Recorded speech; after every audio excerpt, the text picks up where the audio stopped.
Baadhi ya vijana nchini wametangaza kuwa watajitokeza kwa wingi kushiriki hafla maalum ya kuwaenzi wenzao waliopoteza maisha wakati wa maandamano ya kupinga mswada wa fedha wa mwaka 2024.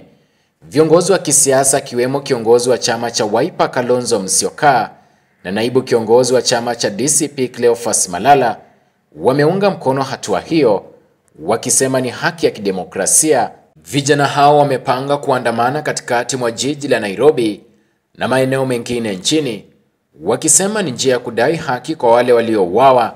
Maandamano iko sawa kwa sababu ya nini? Wazazi bado tunasikia uchungu na sisi vijana bado tunasikia uchungu. Si Kenya mzima, hata tukifanya maandamano, tufanye maandamano ya amani, hapo iko sawa. Si kama Gen Z tumeamua tutatoka tuungane na wenzetu Kenya mzima. Tuko kwa maandamano kama kawa kufariji wenzetu.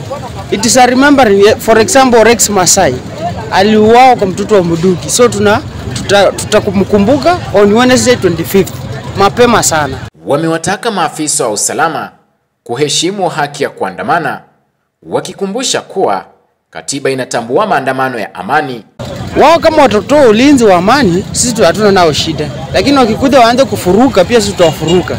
Mimi kitu ninaweza omba tu polisi wetu Kenya mzima watupatie amani na watupatie upendo. Kwa sababu ya nini? Wasipige vijana ovyo ovyo. Mambo na tear gas, mambo na risasi. Tafadhali tusipige vijana. Tusikue tena tunaua vijana na ili hali bado tunasikia machungu yaliyopita, si ndio? Ile hali kitu naomba tu Kenya mzima, president wetu William Ruto, tafadhali vijana waheshimiwe na wafanye maandamano yao kwa amani. Hata hivyo, baadhi ya wananchi wameelezea wasiwasi kuhusu maandamano hayo, wakihofia kurudiwa kwa visa vya uporaji, uharibifu wa mali na ukatili ulioonekana katika maandamano ya awali. Maandamano kwa maana ajili ya maandamano sio ni benefit yake.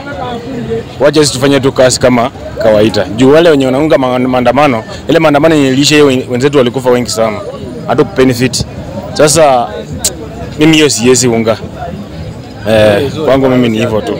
Vijana wameapa kushiriki maandamano Jumatano wiki hii katikati mwa jiji la Nairobi na viunga vyake, kuishinikiza serikali kutenda haki kwa vijana walioaga katika maandamano ya kupinga mswada wa mwaka 2024.